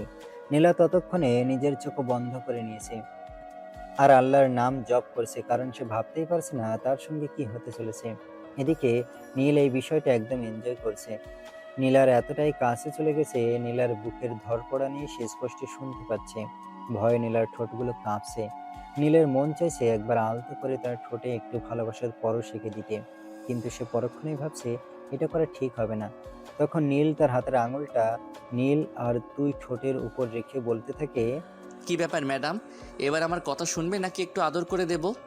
কি বলবেন বলেন। আমি আপনার সব কথা শুনতে রাজি আছি। তোতলাতে তোতলাতে নীলা এই কথাগুলো বলছে, সেটা দেখে নীলের প্রচন্ড হাসি পাচ্ছে। তাই সে হেসে দিয়েই বলতে লাগলো, আসলে এভাবেই হয়তো কুকুরের বাঁকা লেজ সোজা করতে হয়, তাই না? আপনি কি আমার সঙ্গে মজা করছেন নাকি? সিরিয়াসলি ডার্লিং, আমি তোমার সঙ্গে মজা করতে যাব কেন? তাহলে আপনি এইভাবে হাসছেন কেন? এখানে হাসার কি হলো? আমি তো সেটাই বুঝতে পারছি না। এইদিকে ভয়ে আমার কলিজা শুকিয়ে যাচ্ছে আর আপনি হাসছেন। আচ্ছা বাদ দাও ওসব কথা, এখন তুমি আমার সঙ্গে বাইরে যাচ্ছ কিনা সেটাই বলো। আচ্ছা ঠিক আছে, আমি যাব আপনার সঙ্গে। তখনই নীল বলতে থাকে, এইভাবে যাওয়া হবে না, নীলাকে একটা শাড়ি পরতে হবে। এরপর সে নীলাকে নিয়ে ঘুরতে বের হবে। কিন্তু নীলা তাতে সম্পূর্ণ অমত পোষণ করলো, কারণ সে শাড়ি পরতেই জানে না। তাই নীল তাকে বলে, কোনো সমস্যা নেই ডার্লিং, আমি তোমাকে শাড়ি পরিয়ে দেব। আমি অনেক সুন্দর করে শাড়ি পরাতে জানি। মাথা কি আপনার খারাপ হয়েছে নাকি আমার খারাপ হয়েছে? আমি তো সেটাই বুঝতে পারছি না। আপনি ভাবলেন কি করে যে আমি আপনার থেকে শাড়ি পরবো? সমস্যা এটাই যে আমি আপনার থেকে কোনোভাবেই শাড়ি পরবো না। তাতে কি হয়েছে? এখানে তো তুমি আর আমি ছাড়া অন্য কেউ নেই, কিন্তু দেখবে না যে আমি তোমাকে শাড়ি পরিয়ে দিচ্ছি? তাহলে সমস্যাটা কোথায়? একদমই নয়। আচ্ছা ঠিক আছে, তবে আপনার চোখ বন্ধ করে আমাকে শাড়ি পরিয়ে দিতে হবে। ওকে মাই ডিয়ার, কিন্তু তোমাকে শাড়ি পরেই আমার সঙ্গে বের হতে হবে। তখন নীলা আলমারি থেকে একটা শাড়ি বের করে এবং ওয়াশরুমে গিয়ে পেটিকোট আর ব্লাউজ পরে আসে আর রুমে এসে নীলের চোখ দুটো বেঁধে দেয় আর নীলকে বলে শাড়ি পরিয়ে দিতে। তখন নীল হাতের ইশারায় শাড়ি পরাতে শুরু করে। শাড়ি পরানো প্রায় শেষ, আঁচলটা ঠিক করে দিতে যাবে অমনি হঠাৎ নীলের হাত চলে যায় নীলার বুকের ওপর আর নীল নিজেকে কন্ট্রোল করতে না পেরে একটু চেপে ধরে।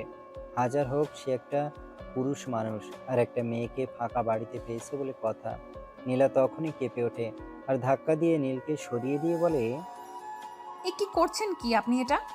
এই জন্যই আপনাকে বলেছিলাম আমাকে শাড়ি পরিয়ে দিতে হবে না। I am so sorry. আসলে এগুলো এতটাই নরম যে আমি ভেবেছিলাম হয়তো তুলোর বালিশ। এবার আপনার শাড়ি পরানো শেষ হয়েছে কিনা সেটাই বলুন। অতঃপর নীল শেষ হয়েছে বলে জানায় আর তখন নিজের চোখ দুটো খুলে দিতে বলে। তখন নীলা নীলের চোখ দুটো খুলে দেয় আর নীল তার দিকে তাকিয়ে একদম অবাক। শাড়িতে নীলাকে একদম পরীর মতো লাগছে, তাই সে একদম অপলক দৃষ্টি নিয়ে নীলার দিকে তাকিয়েছে। এটা দেখে নীলা তার চোখের সামনে আঙুলে তুড়ি দিয়ে বলে, এই যে মিস্টার, কি ব্যাপার, কি সমস্যা আপনার? আপনি এইভাবে তপ্তা হয়ে আমার দিকে তাকিয়ে আছেন কেন? আই লাভ ইউ নীলা। আরে আপনার সমস্যা কি? মাথা খারাপ হয়ে গেছে নাকি? সব পাগলের মতো প্রলাপ করছেন। এখন কি আপনি বের হবেন নাকি আমি শাড়িটা খুলে ফেলবো? আরে না, এসব কি বলছো তুমি? এত কষ্ট করে তোমাকে এত সুন্দর করে শাড়িটা পরালাম, আর এখন তুমি কি না বলছো শাড়িটা খুলে ফেলবে? তখন নীলা আর কোনো কথা বলেনি। তারপর নীল নীলাকে নিয়ে চুপচাপ বাসা থেকে বের হয়ে যায় ঘুরতে যাওয়ার উদ্দেশ্যে। সেদিন সারাটা বিকেল দুজনে ঘোরাঘুরি করলো। নীলার নিজেরও অনেক দিনের ইচ্ছে ছিল এভাবে শাড়ি পরে খোলা চুল নিয়ে কারোর বাইকের পিছনে বসে সারা শহর ঘুরে দেখা, আর আজ তার সেই ইচ্ছে পূরণ হলো। সারাদিন দুজনে ঘোরাঘুরি করলো, রাতে ডিনার করে তারপর বাসার দিকে রওনা দিল। তখনই হঠাৎ নীল বলল, নীলা, আজ তোমাকে ওই বাড়িতে যেতে হবে না, তুমি আমার সঙ্গে আমাদের বাড়িতে চলো। না, সেটা তো হবে না। সেদিন আপনি আমাকে এত অপমান করে আপনাদের বাড়ি থেকে বের করে দিলেন, এখন তো আমি কোনোভাবেই ওই বাড়িতে যাব না। তখন নীল অনেক রিকোয়েস্ট করে বলার পরও নীলাম ওই বাড়িতে যাওয়ার জন্য রাজি হলো না। তাই অবশেষে নীল বাধ্য হয়ে নীলাকে তাদের বাড়িতেই রেখে আসলো আর সে নিজের বাড়িতে চলে আসে। বাড়িতে পৌঁছাতে পৌঁছাতে তার রাত প্রায় 12টার মতো বেজে গেছিল। ড্রয়িং রুমে বসে তার মা তার জন্য অপেক্ষা করেছিল। এমন সময় এসে বাড়ির ভিতরে প্রবেশ করতেই তার মা তাকে জিজ্ঞাসা করে, কি ব্যাপার, তুমি এতক্ষণ কোথায় ছিলে? আর আমি সেই কখন থেকে তোমাকে ফোন করছি, তুমি ফোন তুলছে না কেন? তখন নীল মোবাইলটা বের করে দেখে আসলেই তার মা তাকে অনেকগুলো কল করেছিল, কিন্তু মোবাইলটা সাইলেন্ট থাকার কারণে সে বুঝতে পারেনি। তাই সে তার মাকে বলে, আই এম সো সরি।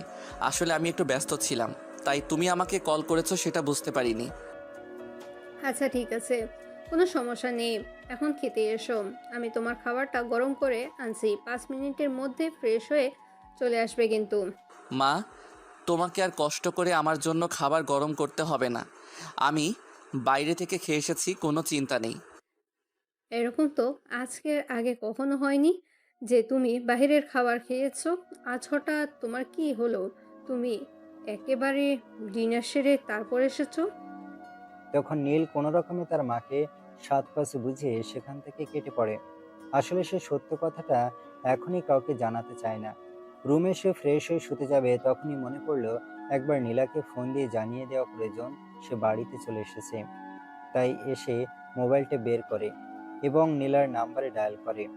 কি ব্যাপার, শুয়ে পড়েছিলাম, এখন আবার ফোন করলেন কেন? ও, আই এম সরি। আসলে আমি মাত্রই বাড়িতে এসে পৌঁছেছি, তাই খবরটা জানানোর জন্য ফোন করেছিলাম। ভেবেছিলাম তুমি হয়তো টেনশন করবে, কিন্তু তুমি তো দেখছি দিব্যি আছো। হ্যাঁ, এতে টেনশন করার কি আছে? আমি তো সেটাই বুঝতে পারছি না। আচ্ছা ঠিক আছে, ঘুমাও তাহলে, রাখছি এখন। কথাটা বলে নীল ফোনটা কেটে দেয়। ফোনটা কেটে দিয়ে সে নিজেও ঘুমিয়ে পড়ে। আর পরের দিন সকালবেলা যখন ঘুম ভাঙে তখন অলরেডি সকাল 9টা বেজে গেছে আর 10টায় তার অফিস। সেও ঘুম থেকে উঠেই তাড়াহুড়ো করে অফিসের জন্য রেডি হয় আর নিচে আসে। নিচে এসে সে তার মাকে ডাকতে শুরু করে। মা, ও মা, কোথায় তুমি? তাড়াতাড়ি আমার নাস্তা দাও, আমার অফিসে টাইম হয়ে গেছে, এক্ষুনি আমাকে বের হতে হবে। আমি তো আজকে নাস্তা বানাইনি, তুমি তো বলেছো তুমি এখন বাইরে খাবার খেতে পারো, তাই ভাবছিলাম তুমি আজকে সকালে নাস্তা বাহিরেই করে নেবে, তাই একটু দেরি করে ঘুম থেকে উঠেছি। তখন নীল বুঝতে পারলো না এখানে কোনো কিছু বলতে গেলে হিতে বিপরীত হতে পারে, তাই এখানে কথা না বলাই ভালো। তাই সে সকালের নাস্তা না করে এই বাড়ি থেকে বের হয়ে গেল এবং সেখান থেকে সোজা অফিসে। অফিসের ক্যান্টিন থেকে সামান্য কিছু খেয়ে তারপর ডিউটিতে ঢুকে গেল। এদিকে নীল কেবিনে এসে ঢুকতেই তার অ্যাসিস্ট্যান্ট এসে ঢুকলো। May I coming? হ্যাঁ আসুন, কি হয়েছে, কিছু বলবেন নাকি? স্যার, আমাকে কি একটা সুযোগ দেওয়া যায় না? আপনি কোন বিষয়ে কথা বলছেন? আমি কিন্তু সত্যি বুঝতে পারছি না, আপনি খুলে বলুন। স্যার, আমি খুব ভালো করেই জানি যে আমি আপনাকে কি বলতে চাইছি। আপনি সেটা খুব ভালোভাবেই বুঝতে পারছেন। আর সব কিছু জেনে শুনেও যদি আপনি না বোঝার ভান করেন, তাহলে তো আমার কিছুই করার নেই। দেখুন, আপনি যদি জেনে শুনে সেই বিষয়টাকে ইস্যু করে তোলেন, তাহলে তো আমার কিছুই করার নেই। আপনাকে আমি কতবার বলবো যে আপনাকে আমার পছন্দ নয়? Please leave me. আমাকে কেন আপনার পছন্দ নয়? আমি দেখতে অসুন্দর, পড়াশোনা জানি না, আনস্মার্ট ক্ষেত, সেজন্য? দেখুন, আমি আপনাকে ওইসব কথা কখনো বলিনি। ইনফ্যাক্ট আপনাকে এসব কথা বলার কোনো ইচ্ছেই আমার নেই। আমি শুধু আপনাকে এটাই বলতে চাই, আপনি অন্য কারো কাছে এই চাকরিটার জন্য অ্যাপ্লাই করুন। তার মানে আপনি এত সহজে আমাকে মেনে নেবেন না, তাই তো? আচ্ছা ঠিক আছে, কোনো সমস্যা নেই। আপনাকে পাওয়ার জন্য আমাকে যা করতে হয় আমি তাই করতে প্রস্তুত। মিস নিশি, আপনি কি আমাকে থ্রেট করছেন, নাকি আমি তো সেটাই বুঝতে পারছি না। আপনি আসলে কি বোঝাতে চাইছেন? যেটা বোঝানো সেটা সময় হলে বুঝিয়ে দেব। এখন আমি আসছি। কথাটা বলে নিশি সেখান থেকে বের হয়ে চলে যায়। আর নীল এইসব চিন্তা মাথা থেকে ঝেড়ে ফেলে দিয়ে নিজের মতো করে নিজের কাজ করতে শুরু করে। কারণ এইসব চিন্তা করে মাথা ঘামানোর মতো সময় তার হাতে নেই। তার এখন কাজ করার সময়। আর অফিসের গুরুত্বপূর্ণ একটা প্রজেক্টে নিয়ে কাজ করছে সে। তাই এসব চিন্তা মাথায় থাকলে হয়তো সেই প্রজেক্টের কাজে সমস্যা হতে পারে। আর এই প্রজেক্ট ঠিকঠাকভাবে করতে না পারলে তার চাকরি নিয়েও টানাটানি হতে পারে। এদিকে কাজ করতে করতে লাঞ্চ টাইম হয়ে যায়। নীল লাঞ্চ করতে যায়। আর লাঞ্চ শেষ করে সে নীলাকে একটা ফোন দেয়। হ্যালো মাই ডিয়ার, কি অবস্থা? কেমন আছো? এই তো আছি ভালোই, কিন্তু আমাকে এসব কথা বলার মানেটা কিন্তু সেটাই বুঝতে পারছি না। সব কিছু সব সময় বুঝতে হয় না জান পাখি, কিছু কিছু জিনিস ছেড়ে দিতে হয়। এই সেমিস্টার আস্তে আস্তে কথা বলেন। আপনি এসব কি বলছেন? আমি তো কিছুই বুঝতে পারছি না। আপনি আমাকে জান পাখি মাই ডিয়ার এসব কেন বলছেন? তখন নীল নীলার এইসব কথার উত্তর না দিয়ে কথা ঘুরিয়ে অন্য প্রসঙ্গে চলে যায়। আর নীলাকে বলতে থাকে, আগামী সপ্তাহে আমাকে একটু অফিসের কাজে দেশের বাইরে যেতে হবে। অফিসের কাছে যেতে হবে সেটা যাবেন, কিন্তু এইসব কথা আপনি আমাকে কেন বলছেন? আমি তো সেটাই বুঝতে পারছি না। আচ্ছা দেখো, তুমি তো খুব ভালো করেই জানো যে এখানে আমার তেমন কোনো বন্ধু নেই, কারণ আমি বিদেশ থেকে পড়াশোনা করে এসেছি। আর ছোটবেলা থেকেও কারোর সঙ্গে তেমন একটা মিশতাম না। হ্যাঁ, সেটা আমি জানি, কিন্তু এখন আমি আপনার জন্য কি করতে পারি সেটাই জিজ্ঞেস করছি। আমি কি করলে আপনি খুশি হবেন? তখন নীল ইনিয়ে বিনিয়ে নীলাকে এসব ওসব কথা বলতে থাকে। আর সেটা নীলা খুব সহজেই বুঝতে পারে। আর তাই সে নীলকে বলে, আচ্ছা একটা কথা বলি, শুনুন। আমার কেন জানি না মনে হচ্ছে আপনি আমাকে কোনোভাবে ইমপ্রেস করার চেষ্টা করছেন। আমার ধারণাটা কি সত্যি? সত্যি হলে হতে পারে, কিন্তু সমস্যা কি তাতে? যদি তাই হয়ে থাকে তাহলে আমি বলবো আপনি এই পথ ছেড়ে দিয়ে অন্য পথে হাঁটুন। এই পথে হয়তো আপনার জন্য অনেক বিপদ অপেক্ষা করছে। আপনি সেই সব বিপদ অতিক্রম করতে পারবেন না। নীল বলে, কাউকে ভালোবাসতে হলে বিপদের সম্মুখীন হতে হবে। তাই বলে ভালোবাসা থেকে পিছিয়ে থাকা চলবে না। ভালোবাসা মনের গভীর থেকে আসে। আর ভালোবাসাকে জোর করে বাঁচিয়ে রাখতে হয়। এসব কথা শুনে নীলা নীলকে বলে, আচ্ছা মশাই, আপনি এসব প্রসঙ্গ বাদ দিন। একটু দয়া করে বলুন তো, আপনি এক্স্যাক্টলি কি জন্য আমাকে ফোন করেছিলেন? আই লাভ ইউ নীলা। আমি তোমাকে ভালোবেসে ফেলেছি। যদি কারো প্রতি শূন্যতা অনুভব করাকে ভালোবাসা বলে, তাহলে আমি তোমায় ভালোবাসি। যদি কারো অনুপস্থিতিতে কাউকে কষ্ট দেয় আর সেটাকে ভালোবাসা বলে, তাহলে আমি তোমায় ভালোবাসি। যদি কাউকে সবসময় পাশে অনুভব করা না ভালোবাসা হয়, তাহলেও আমি তোমায় ভালোবাসি। শুধু একটা কথাই বলতে চাই, সর্ব অবস্থায় আমি তোমাকে ভালোবাসি। সাহেব, আমার মনে হয় আপনি সম্পূর্ণই পাগল হয়ে গেছেন। দাঁড়ান, সমস্যা নেই, আমি আপুর সঙ্গে কথা বলে আপনাকে যত দ্রুত সম্ভব পাবনায় পাঠানোর বন্দোবস্ত করছি। নীলা প্লিজ, তুমি এটাকে মজা ভেবো না। আমি কিন্তু সত্যি বলছি, আমি সত্যি সত্যি তোমাকে ভালোবেসে ফেলছি। তোমাকে ছাড়া থাকা আমার পক্ষে পসিবল নয়। Please accept me. শোনেন, আগামীকাল আমার ইউনিভার্সিটি থেকে আমি পিকনিকে যাচ্ছি, কক্সবাজারে 4 দিনের জন্য। আর আমার মোবাইলটা বাড়িতে রেখে যাব, যাতে আপনি এসব ফালতু কথা বলার জন্য আমাকে ফোন দিয়ে বিরক্ত করতে না পারেন। কারণ আমি এই সময়টা আমার বন্ধুদের সঙ্গে এনজয় করতে চাই। কথাটা বলেই নীলা নীলকে আর কোনো কথা বলার সুযোগ না দিয়ে ফোনটা কেটে দেয়। আর পরের দিন নীলা সত্যি সত্যি তার ভার্সিটি থেকে পিকনিকে চলে যায়। এদিকে নীল তাকে পাগলের মতো ফোন করতে থাকে, কিন্তু কোনোভাবেই তাকে ফোনে পায় না। ফোন সুইচ অফ বলছিল। তবে কি আসলে ফোন সুইচ অফ করে পিকনিকে চলে গেছে? নীলকে অফিসের কাজে বাইরে যাওয়ার কথা মিথ্যে কথা বলেছিল। আসলে সে তো নীলাকে ইমপ্রেস করার জন্যই কথাগুলো বলেছিল। সে পাগল প্রায় হয়ে তার ভাবির কাছে ছুটে যায়। ভাবি নীলা কোথায় আছে বলতে পারো? আমি 2 দিন ধরে থাকি ফোন করছি কিন্তু কোনোভাবে তাকে ফোনে পাচ্ছি না। সে তো বন্ধুদের সাথে কক্সবাজার পিকনিক করতে গেছে। আর আমাকে তো বললো তার ফোন নষ্ট হয়ে গেছে, মেকানিকের দোকানে আছে। আচ্ছা, কোন হোটেলে থাকবে বা কোথায় উঠবে সেই সব কিছু বলেছে তোমাকে? না, সেই সব কিছু তো আমাকে বলেনি, কিন্তু তুমি হঠাৎ এই কথা জিজ্ঞেস করছো কেন? আমি তো কিছুই বুঝতে পারছি না। না ভাবি, সেরকম কিছু না, আমি আসছি।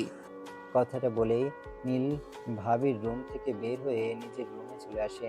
আর নিজের রুমে সে ব্যাগপত্র গুছাতে শুরু করে। সে সব কিছু দেখে তার মা তাকে জিজ্ঞাসা করে, কি ব্যাপার নীল, কি হয়েছে? হঠাৎ করে তুই ব্যাগপত্র গুছাচ্ছিস কেন? কোথাও যাওয়ার আছে নাকি? একটু অফিসের কাজে বাইরে যাচ্ছি, ফিরতে 2 দিন দেরি হবে। কথাটা বলে নীল কোনো রকমে মাকে কাটিয়ে সেখান থেকে বের হয়ে গেল। উদ্দেশ্য কক্সবাজার। ঢাকা থেকে সোজা কক্সবাজারের একটা টিকিট করে নেয় আর বাসে করে সোজা সেখানে চলে যায়। তারপরেই সে নীলাকে খুঁজতে শুরু করে, কিন্তু কোথাও খুঁজে পাওয়া যায় না। সে সমুদ্রের পাড়ে হোটেলে বিভিন্ন জায়গায় খুঁজতে থাকে। অবশেষে একটা হোটেলে এসে নীলার খোঁজ পায়। ম্যানেজারের কাছ থেকে পারমিশন নিয়ে নীল সোজা নীলার রুমে চলে যায়। তখন সে বন্ধুদের সঙ্গে বসে আড্ডা দিচ্ছিল। আর হঠাৎ নীলকে সেখানে দেখে সে চমকে গিয়ে বলতে থাকে, ব্যাপার, আপনি এখানে কিভাবে এলেন? আর আমি এখানে আছি সেটা জানলেন কি করে? নীলা, তোমাকে আর এখানে থাকতে হবে না, তুমি চলো আমার সঙ্গে। আরে, আপনার কি মাথা খারাপ হয়ে গেছে নাকি? আমি তো সেটাই বুঝতে পারছি না। আমি এখানে আমার বন্ধুদের সঙ্গে ঘুরতে এসেছি, আর আমি এখানে আছি সেটা আপনি জানলেন কি করে? তখন নীল সমস্ত ঘটনা নীলাকে খুলে বলে। আর এসব কিছু শুনে নীলার বন্ধুরা হাসতে শুরু করে। সেটা দেখে নীল বলে, আমাকে নিয়ে তোমরা এভাবে হাসাহাসি করছো কেন? আমি সেটাই বুঝতে পারছি না। আসলে কি তোমরা জীবনে কখনো কাউকে ভালোবেসে দেখোনি? ওরা ভালোবেসে দেখেছে, কিন্তু পাগল দেখেনি। আপনি আসলেই একটা পাগল। হ্যাঁ, তুমি যদি আমাকে পাগল বানিয়ে রাখতে চাও তাহলে আমি আসলেই পাগল, তবে শুধু সেটা তোমার জন্য, অন্য কারোর জন্য নয়। এখন তুমি চলো তো আমার সঙ্গে। তখন নীলার বন্ধুরা বলতে থাকে, নীলা এখন কোনোভাবে এখান থেকে যেতে পারবে না, কারণ তারা সবাই বাবা মায়ের সঙ্গে বলে এসেছে নীলা এখানে এসেছে বলেই তারা এসেছে। আর নীলার ভরসাতেই সবার বাবা মা রাজি হয়ে এখানে আসতে দিয়েছে। কিন্তু এখন যদি নীলা চলে যায় আর সেটা কোনোভাবেও তাদের বাবা মা জানতে পারে, তাহলে তাদের অবস্থা খারাপ করে ছেড়ে দেবে। তখন নীল সবার সামনেই বলতে থাকে, আচ্ছা ঠিক আছে, কোনো সমস্যা নেই। তাহলে তোমরা যে কয়দিন এখানে থাকছো আমিও এখানে থাকছি। আপনি এখান থেকে যাবেন নাকি আমি এক্ষুনি বাড়িতে ফোন দিয়ে সব কিছু বলে দিব? আপনি আমাকে বিরক্ত করবার জন্য এখানেও চলে এসেছেন? তখন নীল একটু মুচকি হাসি দিয়ে বলতে থাকে, সে তোমার ইচ্ছে থাকলে তুমি করতেই পারো, কিন্তু আমি বাড়িতে বলে এসেছি আমি অফিসের কাজে বাইরে যাচ্ছি। এখন যদি তুমি সবাইকে ফোন দিয়ে এটা বলো তাহলে বাকি বিষয়টা সামনে নেওয়ার দায়িত্ব তোমার। আমি কিছুই জানি না। আপনি এরকম কেন করছেন? আমি তো সেটাই বুঝতে পারছি না। প্লিজ আপনি এখান থেকে চলে যান। কিন্তু নীল তো সিদ্ধান্ত নিয়েই ফেলেছে, সে এখন আর কোনো কথাই শুনবে না। নীলা এখানে যতদিন থাকছে সেও এখানে ততদিন থাকবে। তাই সে ব্যাগ রেখে ম্যানেজারের কাছে চলে যায় আর একটা রুম তার জন্য বুকিং করে নেয়। আর এইসব কিছু দেখে নীলার বন্ধুরা নীলাকে নিয়ে হাসাহাসি করেছিল। নীলা এই বিষয়টা কোনোভাবেই মেনে নিতে পারছিল না। তাই সে নীলের কাছে যায় আর নীলকে বলে, আপনি এখানে কেন এসেছেন? তোমাকে কতবার ফোন দিয়েছি, তোমার ফোনটা সুইচ অফ কেন? আপনাকে তো আমি এখানে আসার আগেই বলে দিয়েছিলাম আমার ফোনটা সুইচ অফ করে তারপর এই বাড়ি থেকে বের হব। তারপরও কেন আপনি আমার সঙ্গে যোগাযোগ করার চেষ্টা করেছেন? আর এইখানে বা কোন সাহসে চলে এসেছেন? নীলা, আমি প্রতিটা মুহূর্তে তোমার অনুপস্থিতি অনুভব করি। তোমাকে ছাড়া আমি একটা মুহূর্ত থাকতে পারি না, তাই পাগলের মতো এখানে ছুটে চলে এসেছি। Please Nila, accept me. তখন নীলা তার বন্ধুদের অনেক বুঝিয়ে সুঝিয়ে নীলকে নিয়ে বাড়িতে চলে আসে। আর বাড়িতে এসে নীলা নিজেই সমস্ত ঘটনা সবাইকে খুলে বলে। সবকিছু শুনে নীলের মা নীলাকে বলে, দেখো মা, ছেলেটা তো আমার। ছেলেটার সম্পর্কে আমি কিন্তু খুব ভালো করেই জানি। তাই আমি তোমাকে রিকোয়েস্ট করব, আমার ছেলে যদি তোমাকে সত্যি ভালোবাসে থাকে, তাহলে তুমি তার ভালোবাসাকে একসেপ্ট করে নাও। আমার ছেলেটা হয়তো একটু রাগী, কিন্তু খারাপ নয়। কিন্তু আন্টি, আমার বাবা এখনো বেঁচে আছেন। আমাদের দুই ভাই বোনের একমাত্র গার্ডিয়ান হিসেবে আমি আমার বাবার পারমিশন ছাড়া কিছুই করতে পারবো না। যদিও অন্য কোনো ছেলেকে আমার পছন্দ নয় বা কোনো রিলেশনশিপেও আমি অ্যাক্টিভ নয়। ঠিক আছে মা, তুমি রাজি আছো এতেই হবে। আমি তোমার বাবার সঙ্গে কথা বলে তোমার বাবাকে রাজি করিয়ে নিব। তাছাড়া আমি খুব